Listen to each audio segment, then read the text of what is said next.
Tajuknya mengambil air semayang, ya. Udah basuh muka, lepas tu rukun yang kedua, yang ketiga, ya. Pertama rukunnya niat, yang kedua basuh muka, yang ketiga basuh tangan, ya. Basuh kedua tanganmu 3 kali.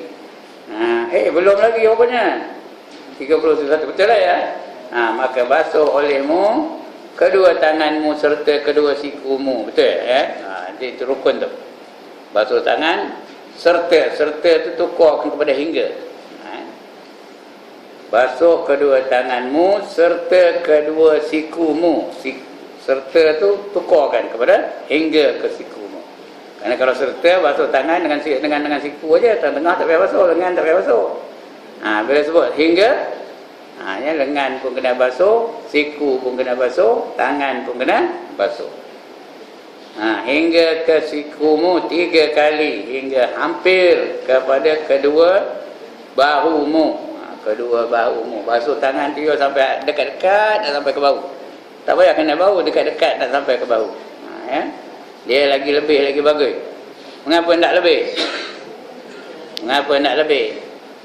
Kerana besok di akhirat besok, mana anggota-anggota yang kena air semayang tu nanti akan bercahaya-cahaya nanti di akhirat. Dengan cahaya itulah Nabi Muhammad mengenal umatnya. Mari kamu munah, mari sini, kata Muhammad. Ikut aku, kata dia. Bawa bendera. Nama bendera itu Liwa'ul Hamd, bendera kepujian. Ya, dia manggil orang tu. Munah, mari sini. Timah, mari sini. Ikut aku, kata Nabi Muhammad, ya. Limah, mari sini, ikut aku. Mah belakang pun, ya. Yang seorang tu sesuai-suai. Ayah tak panggil ke? Ayah tak panggil ke? Aku tak kenal kamu, kata Nabi Muhammad. Kenapa? Pasal apa Nabi tak kenal? Pasal tak ada cahaya pada mukanya, tak ada cahaya pada anggota uduknya. Pasal apa tak ada cahaya? Pasal apa tak ada cahaya? Pasal dia tak pernah ambil uduk.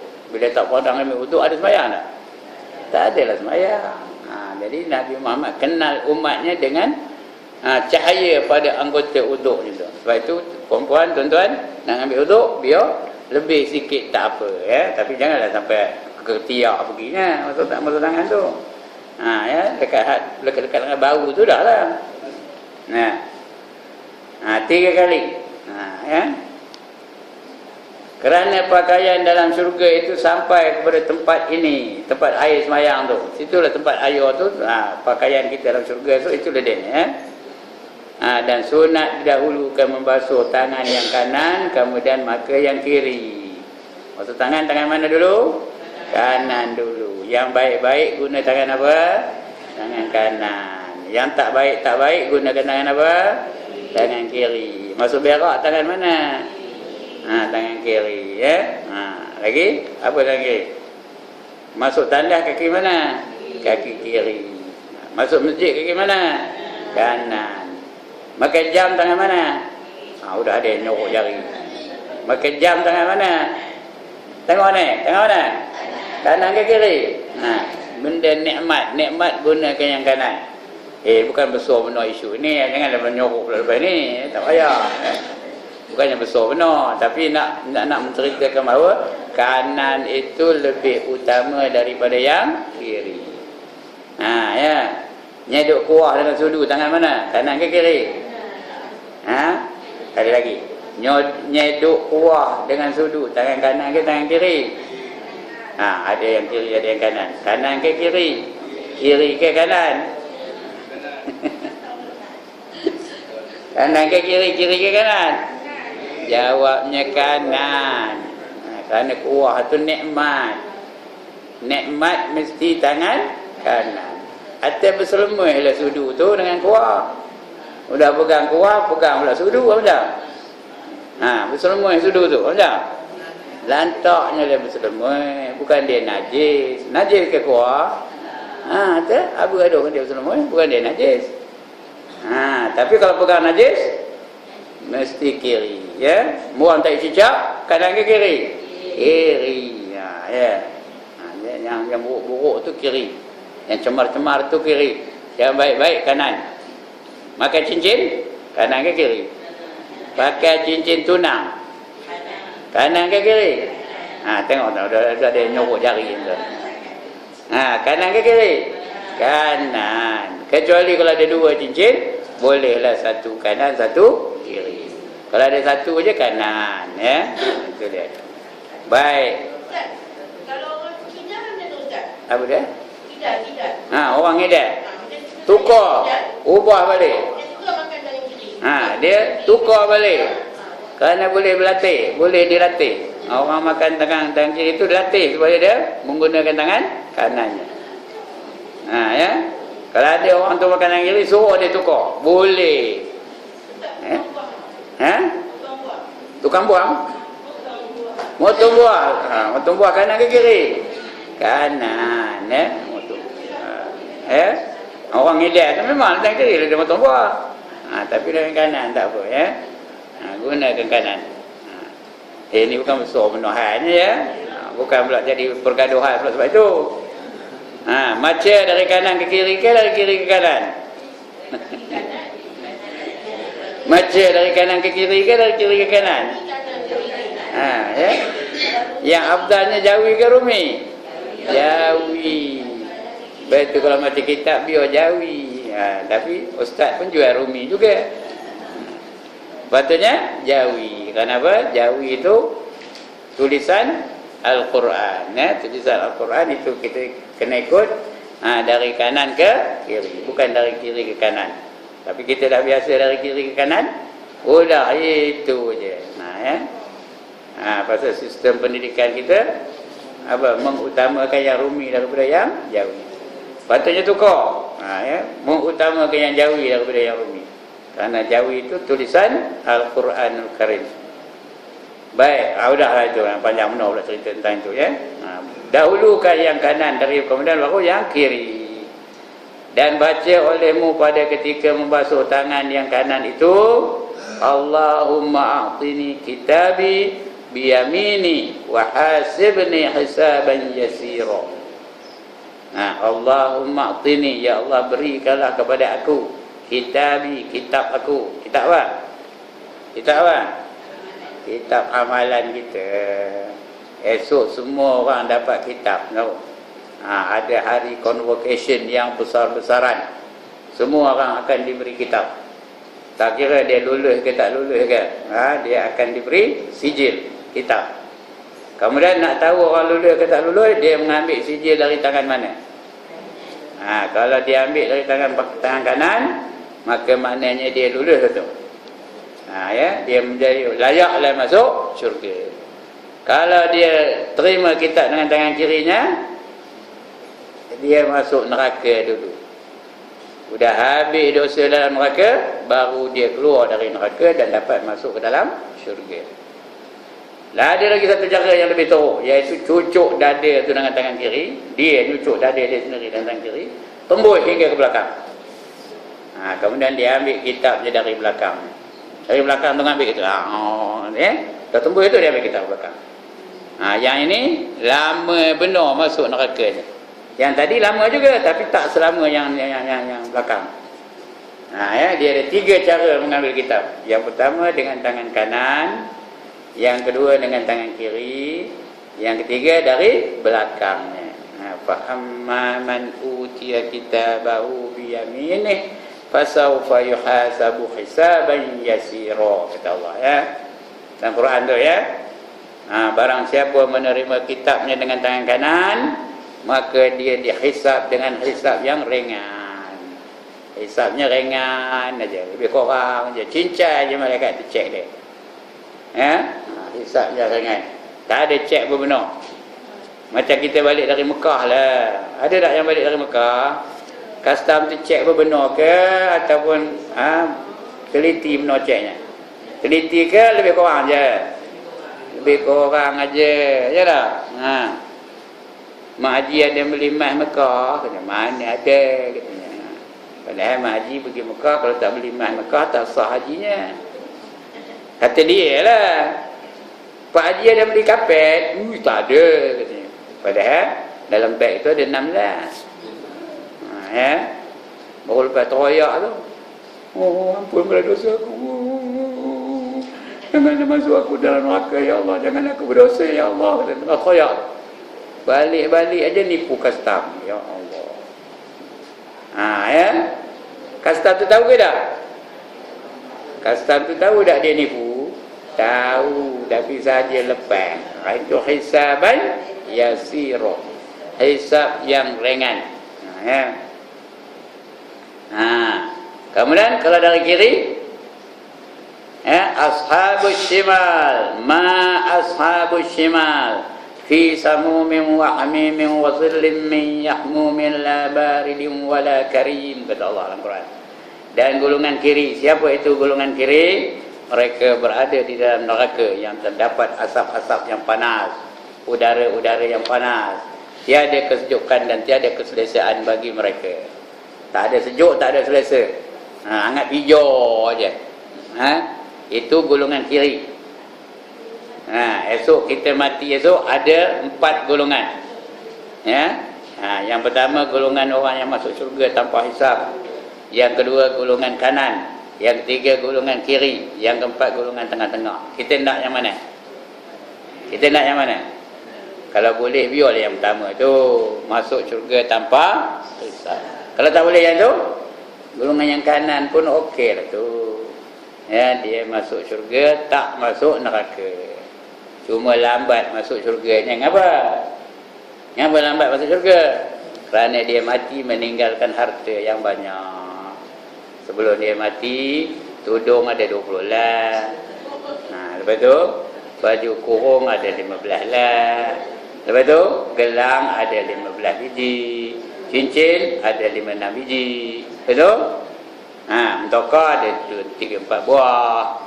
Jadi semua itu akan dia apa? Akan dihisab oleh Allah Subhanahu wa taala. Lambat dia masuk syurga, kena hisab. Yang ketiga golongan kiri tadi. Golongan yang lebih dosa daripada pahala. Dia cek tengok dosanya banyak benar. Yang dia buat tu haram, makruh, haram, makruh, haram, makruh, haram, makruh, haram, makruh. Itu aja. Adalah sekali-sekali sunat. Setahun 2 kali sunat. Mayang ni setahun 2 kali sunat. Mayang apa? Mayang raya je. Itu pasal apa? Pasal dia beli tudung baru. Nak tunjuk orang tudung baru. Itu yang dia semayang tu. Dia beli sampin baru. Dia tunjuk orang sampin ni, dia semayang. Lain tu, lantak lah orang azan di surau ni. Nehin aja, tak peduli je. Jadi orang tu ada iman. Bila ada iman, dapat masuk syurga. Tapi masuk neraka dulu. Sudah habis masuk neraka, dah habis dosanya, baru dia keluar dari neraka dan dapatlah dia masuk ke dalam syurga. Tak benda angkat tangan. Tak ngapain lah ustaz, masuk neraka dulu. Lah-lahnya masuk juga syurga. Tak benda angkat tangan. Tak ada. Masuk syurga tak ada. Tapi masuk neraka dulu. Itu golongan kiri. Lagi satu golongan tengah-tengah. Dia 50-50. 50% dunia, 50% akhirat. Dia 50-50. Semayang sikit, ambil nombor ekor sikit. Baca Quran sikit, dangdut sikit. Lagi bertudung sikit, betul? Terpongeng sikit. Bila ngaji pakai tudung beria benar. Bila pergi orang kahwin, meremang rambut tu keluar. Pakai bebek. Pakai apa? Pakai bebek, pakai mini skirt. Jadi dia dua-dua buat. Maksiat pun buat, ibadat pun buat. Nanti bila ditimbang esok, 50% dunia, 50% akhirat. 50% dosa, 50% pahala. Jadi nak masuk syurga tak layak, pahala tak cukup. Nak masuk neraka pun tak boleh kerana dosanya tak cukup. Itu namanya golongan tengah-tengah. Terhegi-hegi dia di atas titik siratul mustaqim tu. Tak tahu lah berapa ratus tahun, berapa ribu tahun terhegi-hegi. Akhirnya dapatlah juga masuk syurga, tapi dah jenuh lah. Cuma dia tak masuk ke dalam neraka. Itu 4 golongan. Kita hendak yang mana? Pilihlah. Jadi sebab itu bila kita ngambil wuduk, basuh tangan kanan tu, kita minta, ya Allah ya Tuhanku, berikanlah kitabku melalui tangan kananku. Ya. Allahumma inni, bukan itu, mana ke dia? Itu satu. Allahumma a'tini. Ya Allah ya Tuhanku, berikanlah kepada aku. Apa dia? Kitabi, kitab aku. Biyamini, melalui tangan kanan aku. Wa hasibni, dan hisablah aku. Hisaban yasira, dengan hisab yang ringan. Cek aku tu lebih kurang dia lah tu. Minta pada Tuhan supaya dicek dengan lebih kurang dia. Jangan bekerja benar. Itu basuh tangan kanan. Kemudian pakai sapu udah. Tangan kiri pula ya, tangan kiri pula. Dan baca olehmu pada ketika membasuh tangan yang kiri, Allahumma inni a'udzubika an tu'tiyani kitabi bisimali aw min wara'i zahri.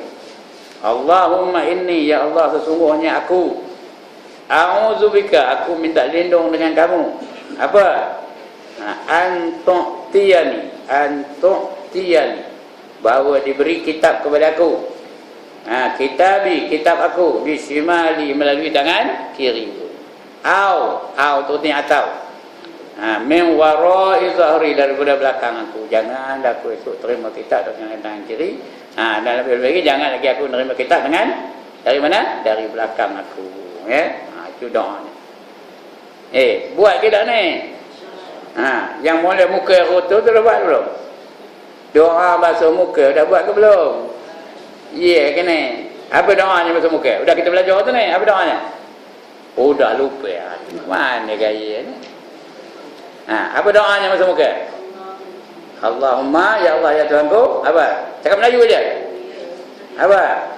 Putihkanlah mukaku dengan nur engkau. Di hari engkau putihkan muka-muka wali-wali engkau. Dan janganlah engkau hitamkan muka aku dengan zulumat engkau. Di hari yang engkau hitamkan muka-muka musuh-musuh engkau. Boleh ingat ni? Apa doa ni lagi? 1, 2, 3. Ya Allah, putihkanlah muka aku di hari engkau putihkan muka-muka kekasih-kekasih engkau, dengan nur engkau. Putihkanlah muka aku dengan nur engkau.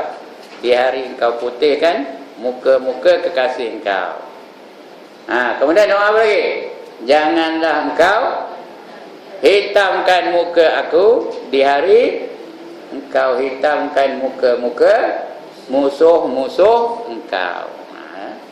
Esok orang kafir, orang kafir, orang syirik, orang munafik, orang zalim, semuanya hitam muka ni. Itu yang saya cerita tadi tu sesuai. Rasul tak kenal. Ayat kata. Rasul tak kenal macam. Pasal apa tak kenal? Pasal mukanya hitam, tak ada cahaya, tak ada seri pada mukanya. Kita nak seri. Dan seri di akhirat besok datangnya daripada muka yang disapu dengan air semayang, baru berseri-seri mukanya. Lepas itu masuk kepala pula. Kemudian maka sapu sekalian kepalamu. Sini katanya sekalian kepalamu. Artinya seluruh kepala tu nak kena air. Jangan ambil air semayang. Tengok ni. Semua tengok sini. Ngambil air semayang tu, ambil air tu. Cek. Ada tak orang begitu? Sah ke tak? Sah. Habis tu sah cek. Kena selai je rambut sah lah tu. Tapi tak sempurna. Tak akan sempurna. Cepur dua-dua tangan tu dalam air. Tengok sini betul-betul. Cepurkan dua-dua tangan dalam air. Kemudian ketemukan. Jari tu ketemukan. Tahu? Lepas tu sapu kepala tu daripada depan ke belakang. Lepas tu ke depan balik.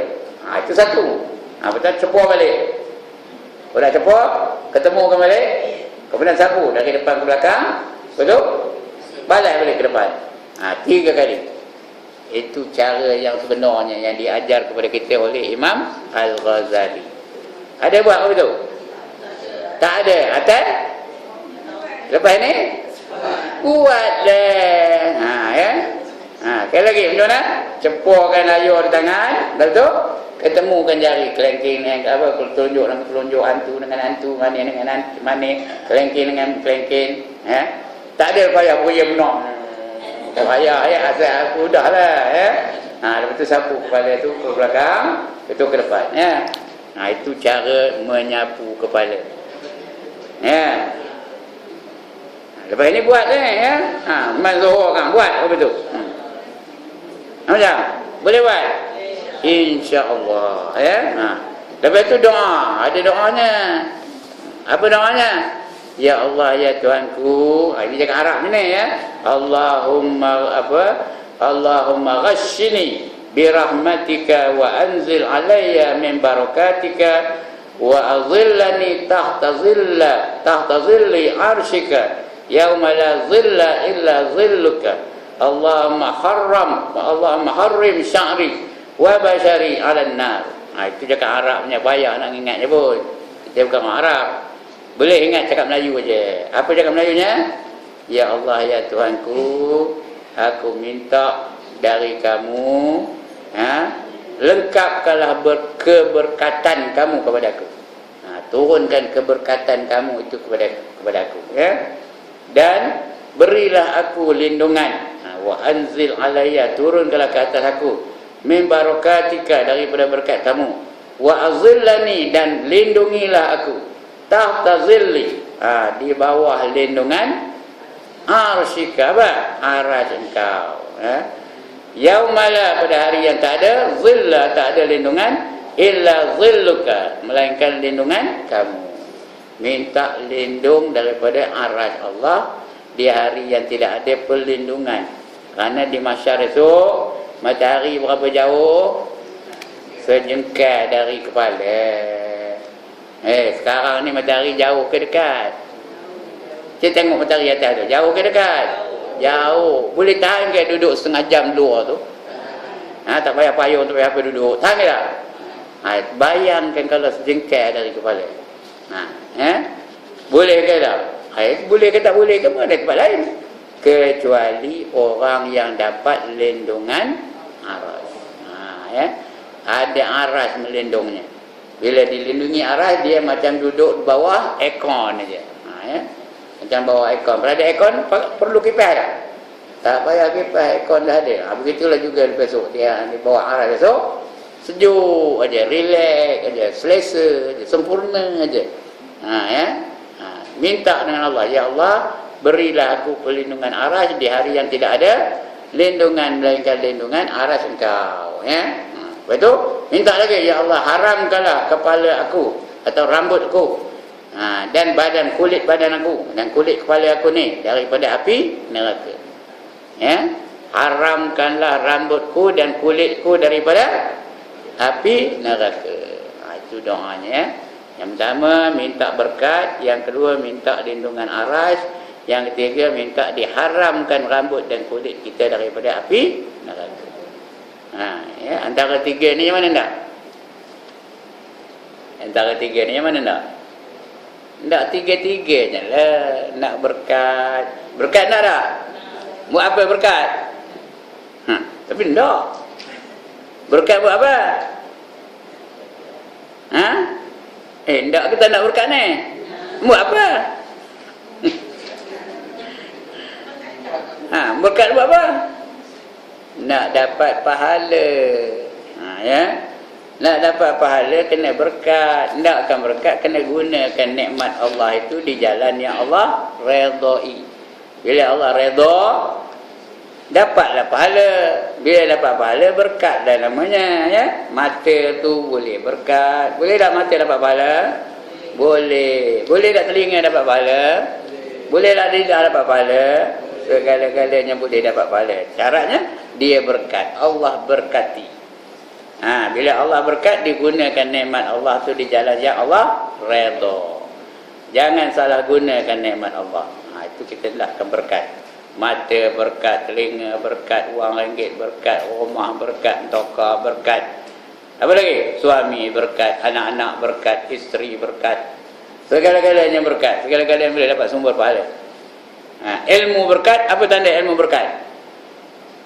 Boleh diamalkan ilmu itu. Tanda berkat itu. Kita amalkan ilmu itu. Lepas tu, sudah kita amalkan, kita sebarkan pula kepada orang lain. Itu berkat itu. Jadi maknanya dengan ada ilmu tu kita ada kesempatan untuk mencapai meraih pahala dari Allah Taala. Yang pertama minta berkat. Yang kedua minta lindungan arasy. Hari esok bukan ada payung, bukan ada teduh, bukan ada pos macam ini, tak ada. Bukan ada atap. Yang ada hanya arasy Allah Taala. Nak dapat arasy Allah tu pula, mesti syarat-syaratnya mesti cukup. Ada 7 golongan yang layak mendapat arasy Allah. Kalau hendak ke tak? Kalau masuk dalam 7 golongan ni baru dapat. Yang pertama, imam yang adil. Itu yang pertama, imam yang adil. Imam tu apa? Pemimpin. Pemimpin yang adil. Sebab itu tuan-tuan dan perempuan yang berkuasa, gunakan kuasa itu seadil-adil yang mampu. Jangan salah gunakan kuasa. Jangan gunakan kuasa itu untuk menjatuhkan Islam. Untuk menentang perkembangan Islam. Itu pemimpin yang adil. Ini yang pertama. Allah cari pemimpin dulu. Adil tak? Adil masuk. Jalan. Kalau tak adil, tak dapat. Itu yang pertama. Yang kedua, pemuda yang warak. Dia dari muda sampai tua tak pernah buat dosa. Warak aja. Mayang tak tinggal, puasa tak tinggal, segala-galanya. Baca Quran tak tinggal, tiap-tiap malam baca Quran, tiap-tiap malam bangun tahajud dan sebagainya. Warak. Meninggalkan benda-benda yang meragukannya, itu orang warak. Makanan yang meragu itu ditinggalkannya kerana dia takut ada unsur haram. Sebab itu dia tak makan barang-barangan yang diproses oleh orang kafir, dia tak makan. Barang-barangan yang diproses oleh orang yang tak tentu agamanya, dia tak makan. Sebab itu orang warak ni dia banyak benda dia tak makan. Kedai Cina, kedai orang kafir dia tak makan. Tofu dia tak makan. Kenapa tak makan tofu? Pasal dia tak tahu siapa yang buat. Kalau ada orang Islam buat, dia baru dia makan. Kalau tak, dia tak makan. Itu orang warak. Orang warak tu dia meninggalkan sebahagian daripada yang halal kerana takut jadi haram. Itu dia warak. Kita ni warak tak? Siapa warak angkat tangan? Siapa warak angkat tangan? Kita ni bukan warak. Kita ni apa? Wakra. Kita ni wakra. Jadi pemuda yang warak. Pemuda ni termasuklah pemudi Yang ketiga, seseorang yang hatinya hanya tertambat kepada masjid. Dia kira nak ke masjid aja. Termasuk surau lah, boleh. Surau pun boleh. Masjid pun boleh. Tempat berkumpulnya manusia untuk beribadat. Itu namanya apa? Masjid. Masjid adalah perkataan sujud. Yang sujud. Jadi dia semayang, dia tak ada di rumah. Dia semayang hanya di tempat yang didirikan jemaah. Tertambat kepada masjid aja, tak pernah ada rumah. Ini yang senang orang lelaki lah. Orang perempuan payah sikit lah tapi boleh lah. Kalau ada ramai-ramai tak apa, boleh. Itu yang ketiga. Yang keempat, seseorang yang sentiasa bangun di tengah-tengah malam, bermunajat dengan Allah sambil menangis-nangis. Tiap-tiap malam bangkit dia sembahyang, baca Quran, zikir, wirid, sambil meleleh air matanya, menangis dia, tiap-tiap malam menangis dia. Bukan menangis apa, menangis sayu kerana dia dapat bercakap-cakap dengan kekasihnya. Siapa kekasihnya? Allah Subhanahu wa taala. Tapi tiap malam, bukan setahun sekali. Setahun sekali tak masuk. Kadang-kadang ustaz panggil penceramah dari luar, kita buat qiyamul lail malam ni, datang ada penceramah tu. Handai pula penceramah tu dia bagi episod-episod yang menyedihkan. Orang yang dengar tu menangis. Dengar cerita neraka, cerita dosa, cerita malaikat yang garang-garang. Ya, nangis malam tu. Tapi pagi esok tu dah pukul 8 dah lepas 9 subuh, sudah ketawa balik. Kak ngadap nasi lemak. Orang apa itu? Tak masuk. Ya, kalau setahun sekali tak masuk. Dia nak apa? Hampir tiap-tiap malam. Kalau tidak malam pun hampir tiap-tiap malam. Lagi baik tiap-tiap malam. Itu yang keempat. Yang kelima, dua golongan manusia atau dua orang manusia yang berjumpa dan berpisah semata-mata kerana Allah. Dia datang kerana Allah, dia balik pun kerana Allah. Ngapa perempuan datang kejap ni? Ngapa datang? Kerana nak menuntut ilmu. Siapa suruh tuntut ilmu? Allah tuntut ilmu. Jadi kerana Allah lah tu. Ya? Ngapa saya datang? Kerana nak mengajar ilmu. Siapa suruh? Allah suruh mengajar ilmu. Kerana Allah lah tu. Tapi kalau lepas ngajar tu nyelil je. Mana ustaz ni tak ada datang lagi ya? Mana dia ni tak ada datang. Mana bendahari ni mana dia ni tak ada datang lagi. Masuk toko, keluar balik, buka bonet, tutup bonet, tengok tayar, pusing keliling. Ngapa? Perempuan? Apa Ustaz? Pasal envelope belum dapat. Jadi maknanya dia datang tu kerana apa? Kerana envelope. Itu bukan kerana Allah. Sebab itu betulkan niat masing-masing. Saya kena betulkan niat saya. Puan-puan dan tuan-tuan pun kena betulkan niat masing-masing. Biar buat semata-mata kerana Allah. Bukan kerana nak tengok saya. Bukan kerana nak tengok kawan-kawan sana. Bukan kerana kalau tak datang apa kata damai pula. Tak ada. Semata-mata kerana Allah. Itu dapat golongan itu. Itu yang kelima. Yang keenam, seseorang yang menafkahkan hartanya dengan tangan kanannya tanpa disedari oleh tangan kirinya. Tangan kanan bagi nafkah, tangan kiri pun tak sedar, laju benar. Dia mengeluarkan duitnya tu ya. Laju benar, tangan kiri pun tak sedar. Dia bagi tu tangan kanan. Ya, kalau ada kita orang itu masuklah golongan itu. Artinya dia tu pemurah sangat, tak berkira langsung. Ya. Bila minta derma lekal-lekal bagi. Ya. Bila minta sumbangan lekal-lekal bagi. Tak ada berkira, tak ada berfikir langsung, terus dia. Macam Aisyah radhiyallahu anha. Dia dapat 200,000 dirham. Artinya 200,000 ringgit lah ada orang bagi dia 200,000 ringgit. Ya. Dirham tu sama dengan ringgit. Ya. Dia pun terus panggil jariahnya, kamu bagi-bagikan duit ni kepada orang ramai. Jariah tu bagilah, bagi-bagi. Tak sampai berapa minit habis duit tu. Sehingga nak berbuka puasa, hari tu Aisyah puasa. Nak buka puasa tengok dapur apa tak ada. Nak makan berbuka puasa pun tak ada. Begitulah ya. Kata dia hambanya, pasal apa kamu tengah banyak duit tadi tak beli daging 1 dirham? Dan bolehlah kamu berbuka puasa dengan daging tu. Apa jawab Aisyah? Kalau kamu ingatkan aku tadi, aku belilah. Ini kamu tadi ingatkan aku pun lupa lah. Bermakna apa? Kalau dia ada harta, dia tak ingatkan diri dia. Dia ingatkan apa? Manusia-manusia yang memerlukan harta itu. Ya? Maknanya orang tu sangat pemurah. Dapatlah, layaklah dapat naungan aras. Yang ketujuh. Yang ketujuh, ini orang lelaki je. Orang perempuan tak ada ya, sorry lah ya.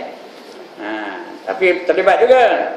Orang yang ketujuh ni, orang lelaki yang apabila diajak oleh seorang perempuan yang cantik lagi ternama, mula-mula cantik, masyhur pula tu. Dia ajak buat apa? Dia ajak melakukan maksiat, ajak berzina. Maka lelaki itu menolak. Mengapa menolak? Kerana takutkan Allah. Dia menolak kerana takutkan Allah.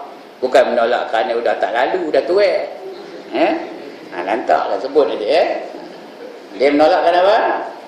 Kerana takutkan Allah. Dia kata apa? Inni akhafullah. Sungguhnya aku takutkan Allah. Macam siapa? Ada dalam sejarah orang lelaki diajak oleh orang perempuan berzina, dia menolak. Siapa? Nabi Yusuf. Ya, bila diajak Padahal dah berkunci pintu tu. Wa ghallaqatil abwab wa qalat haytalak. Dalam Quran ya. Dikuncinya pintu dari dalam dan dia memanggil Yusuf. Haytalak. Haytalak apa artinya? Ha? Marilah sini. Contohnya kalau kita orang Melayu lah, cop. Cop tu apa? Yusuf lah. Marilah cop. Kalau betul lah orang manggil orang betul macam pelantin soroban. Tapi Yusuf lari, ya, lari, tak ada dia apa. Terus dia buka pintu lari. Zulaikha, Siti Zulaikha ketika itu sudah didorong oleh hawa nafsunya, dia sudah tak mengawal diri dia. Dia pun tarik baju Nabi Yusuf, cari baju tu. Nabi Yusuf ni anak angkat Perdana Menteri tahu. Anak angkat Perdana Menteri, bajunya baju perak ke? Kain reput ke bajunya? Paling komannya pun jaket. Tapi koyak pun jaket tu. Begitu kuat runtunan daripada Siti Zulaikha. Ya. Elok aja dia dah keluar, dah datang Perdana Menteri. Masuk pintu. Tengok, apa buat Yusuf dalam ni? Terkejut dia. Tengok Zulaikha pun dia dah tak terurus lagi pakaiannya pun. Jadi nak melepaskan dirinya, Zulaikha kata, Nabi Yusuf goda saya. Kata Nabi Yusuf, tidak, bukan aku goda dia, dia goda saya, kata Nabi Yusuf. Bertengkar, dia goda saya, kata Zulaikha. Nabi Yusuf kata dia yang goda saya. Jadi mana satu? Perdana Menteri pun tak tahu. Siapa yang menggoda siapa, tak tahu. Kalau kau cakap orang ni goda ni, kau cakap orang ni menggoda ni. Jadi dia tak tahu macam mana nak ambil keputusan. Tak tahu dah nak buat apa. Tiba-tiba ada seorang bayi baru lahir. Bayi tahu? Ya Allah, bukan pak bayi. Seorang kanak-kanak baru lahir. Dia yang ngaburkan. Kamu tengok koyak baju Yusuf tu di sebelah belakang ke atau di sebelah depan? Kalau koyak di sebelah depan bermakna siapa goda siapa? Yusuf yang goda Zulaikha. Kalau koyak belah belakang mana siapa goda siapa? Zulaikha yang menggoda Yusuf. Bila tengok-tengok koyak belah belakang. Malulah Siti Zulaikha, tak cakap apa ya. Jadi kata Perdana Menteri, kes ini, keadaan ini, kejadian ini biar berlaku di istana saja, jangan kabur pada orang lain di luar istana. Rahsiakan perkara ini, kata Perdana Menteri. Ya. Jadi mereka pun mengakulah nak merahsiakan. Tapi esoknya tu isteri tukang sapu pergi jumpa dengan isteri tukang masak. Dia pun bertanya, kamu tahu tak apa benda berlaku semalam di istana? Entah mana aku tahu, kata isteri tukang masak. Berlaku dahsyat. Ceritalah. Tak boleh, rahsia katanya. Tak boleh cerita, rahsia katanya. Takkan daripada aku pun kau nak rahsia, kita kawan. Ceritalah, aku seorang aja katanya. Kata dia, isteri tukang masak. Kata dia isteri tukang sapu tu, okeylah, kamu seorang, yang kamu orang lain tak? Ya. Dia ceritalah malam tadi Zulaikha cuba goda Nabi Yusuf. Udah pecah pada seorang. Lepas itu isteri tukang masak pula berjumpa dengan isteri tukang kebun. Macam itu juga berlaku ya. Kamu seorang je, orang lain tak boleh, kamu seorang je. Udah cerita isteri tukang kebun pun tahu. Lepas itu isteri tukang kebun pergi pula jumpa dengan isteri jaga istana tu. Contoh aja ni, bukan tahu saya susunan itu ya. Masing-masing ngabur. Kamu seorang.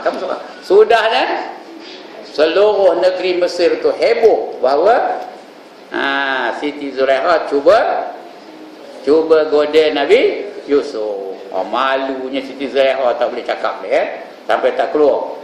Akhirnya dia dapat satu idea. Tahu apa idea? Satu cara nak menghilangkan malunya ya. Allah ilhamkan idea baginya. Dia bukan Nabi, sebab itu dia bukan dapat wahyu, dapat ilham. Apa dia buat? Dia pun jemput seluruh pembesar-pembesar, isteri-isteri pembesar-pembesar ya, yang ada di negeri Mesir itu, jemput mereka dalam satu kenduri. Satu jamuan. Jamuan tu pula mesti buah-buahan yang perlu dikupas. Mesti nak kupas dengan pisau. Buah rambutan tak boleh. Anak rambutan jangan makannya. Aja ya, kupas aja begitu. Ini mesti nak pakai pisau. Ya. Dia pun carilah buah-buahan yang mesti dikupas dengan pisau. Seperti pelam, agaknya lah ya. Jadi di Mesir tu tahulah apa buahnya. Dia perintahkannya hadamnya supaya menajamkan pisau tu setajam-tajamnya. Lepas tu jemput. Pembesar pun datanglah. Semua datang. Limah datang, Timah datang, Munah datang, semua datang. Ke istana Nabi Perdana Menteri tadi. Ya. Sudah sampai masanya, Nabi Yusuf pun jemputlah. Puan-puan, semua perempuan lelaki ni, isteri-isteri lelaki. Sekarang sampai masanya kita menjamu selera. Dipersilakanlah ni. Jadi perempuan tu pun ambil lah pisau satu, buah-buahan satu. Dia pun kupas lah. Kupas kulitnya. Tengah itulah Zulekha panggil Nabi Yusuf. Yusuf, kamu lalu. Yusuf pun lalu lah depan dia. Lalu aja, bukan posing-posing, bukan macam orang meraga kepakaian tu. Gini. Tak ada. Lalu aja. One way, tahu one way? Satu hala. Lalu aja bila dia tengok aja pembesar-pembesar tu, isteri pembesar tu tengok Nabi Yusuf, semuanya terpesona. Tahu terpesona? Khayal. Tak sedarkan diri. Apa kata dia? In hadza illa malakun karim, kata dia isteri pembesar tu. Ini bukan orang, ini malaikat ni. Kenapa? Kerana apa terpesona? Kerana Nabi Yusuf tu orangnya sangat handsome, sangat cantik. Siapa nengok pengsan. Contohlah ya. Kalau perempuan ada menengok, entahlah, tinggal majlis kita ni. Semua cabut ngejar Nabi Yusuf lagi. Ini itu dah, in hadza illa malakun karim. Ini dalam Quran ni, ayat Quran yang saya baca tadi ini bukan orang ni, ini malaikat yang mulia ni, katanya. Masing-masing terpegun je. Nabi Yusuf pun keluar. Bila dah keluar daripada majlis tu, daripada bilik tu, Siti Zulekha pun kabur pada isteri pembesar tu. Cuba kau tengok jari kau apa yang berlaku, kata dia Siti Zulekha. Dia pun tengok, ada yang cabik, ada yang luka, ada yang berdarah, ada yang putih. Pasal apa? Pasal apa? Pasal asyik tengok Nabi Yusuf tadi tu ngupas lagi. Begitu ya. Itulah cerita apa ni? Lelaki yang macam itulah, macam Nabi Yusuf tu nanti yang layak masuk, dapat masuk apa? Lindungan di bawah arasy. Lelaki yang ada dalam surau negara masuk dah. Layak tak? Agak-agaknya layak ke tak? Entahlah. Belum diuji. Kalau diuji tak baru tahu ya. Datang dia 18 tahun kan dia melenggo. Begitu bila dah dekat, Ustaz. Kita apa dah Ustaz? Bila kena itu, pelantin ke biar. Itu dia ya. Jadi kalau dia masuk dalam golongan itu, dapatlah lindungan arasy, di mana tidak ada lindungan melainkan lindungan arasy Allah Subhanahu wa taala. Baik, panjang ceritanya. Minta maaf dia ya. Dia menyeleweng sikit. Jadi kita minta dengan Allah, ya Allah ya Tuhanku, berilah aku lindungan arasy di akhirat nanti, di hari yang tidak ada lindungan melainkan lindungan arasy Engkau. Lepas itu minta lagi, ya Allah ya Tuhanku, haramkanlah rambut aku dan kulit aku daripada api neraka. Rambut tu jangan bagi masuk neraka. Ya, macam mana rambut nak apa? Jangan bagi masuk neraka. Tutup rambut tu, jangan bagi lelaki ajnabi melihat rambutnya. Kerana kalau dia bagi melihat, sengaja ngeluarkan rambut untuk dilihat oleh lelaki ajnabi, besok di akhirat dia akan digantung rambutnya dengan dia tentu ya. Digantung rambutnya, dipakaikan dengan kasut neraka sehingga apa? Mendidih otaknya. Kasut pakai di kaki, otak di kepala mendidih. Kenapa mendidih? Pasal panas berbenar. Sebab itu jangan sekali-kali mengeluarkan rambut dengan sengaja. Tak sengaja tak apa ya. Dengan sengaja untuk ditonton oleh lelaki ajnabi. Jangan pula kita menganjurkan fashion rambut katanya. Fashion rambut hari ini. Ini fashion sini, fashion ini, fashion ini. Orang ramai tengok. Yang tengok tu pula orang kafir ada, orang Islam ada, lelaki ada, perempuan ada. Kita pun jalan lenggok-lenggok menunjukkan rambut. ngelembong je rambut tu. Tahu ngelembong apa? Ngelembong je rambut tu tunjuk begitu. Ya. Esok apa jadi? Digantung rambut tu dengan dia sekali, dia pakaikan kasut neraka. Mendidih otak tu. Jadi kita minta dengan Allah Taala, haramkanlah rambutku dan kulitku daripada api neraka. Habis itu basuh kepala. Sapu kepala. Kemudian maka engkau sapukan kedua telingamu. Lepas kepala, telinga ya.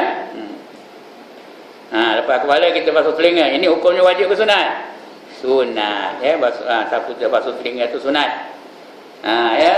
Luarnya dan dalamnya dengan air yang baru, bukan air yang basuh kepala, tidak. Air baru. Celup di tempat yang baru ataupun di air yang lalu di tempat yang lain ya. Di luar dan di dalamnya dengan air yang baru, dan kau masukkan akan dua telunjukmu ke dalam lubang telingamu. Tengok ni.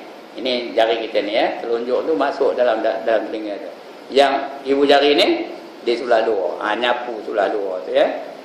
Tu, ya. Yang ini pusing-pusingkan apa ni, dia rata-ratakan. Biar dalam ni kena semua ya. Yang ni tau. Dalam ni kena semua, yang luar ni nyapu copin telinga kita tu. Ya. Jadi itu caranya. Kemudian lepas itu berdoa. Dalam lubang telingamu, dan sapu olehmu akan dua telingamu. Telingamu dengan perut kedua ibu. Itu ibu tu, ibu tanganmu. Perut ibu tanganmu. Bukan itu tu, bukan alif yata tu, alif jabah ya. Ibu tanganmu, dan baca olehmu, Allahumma ja'alni minal ladzina yastami'una al-qawla fayattabi'una ahsana. Allahumma smi'ni munadiyal jannah fil jannati ma'al abrar. Artinya, ya Allah ya Tuhanku, Allahumma ja'alni, kamu jadikanlah aku minal ladzina, daripada golongan orang-orang yang yastami'una, yang mendengar al-qawla, yang mendengarkan perkataan. Perkataan yang fayattabi'una ahsana, dan berilah aku kesempatan